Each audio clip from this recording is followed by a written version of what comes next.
Дворовые дорожки по улице Дзидзари уже много лет были в удручающем состоянии. Жители домов номер 22 и 24 во время ливневых дождей испытывали крайние неудобства.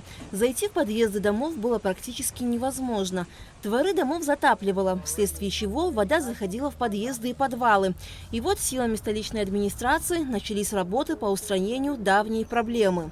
По поручению главы администрации Беслана Федоровича управлением Горстройпроект была составлена проектно-сметная документация на благоустройство дворовой территории, бетонирование и ливневого приемника и отвода ливневых стоков, дождевых стоков, центральную ливневку. Проектно-сметная стоимость всех работ составляет более 5,5 миллионов рублей. На данном этапе залили бетон перед домом номер 24 и сделали открытый ливневый приемник.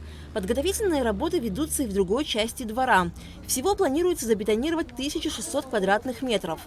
Подрядная организация уже провела работы по демонтажу и вывозу старого битого бетона, асфальта.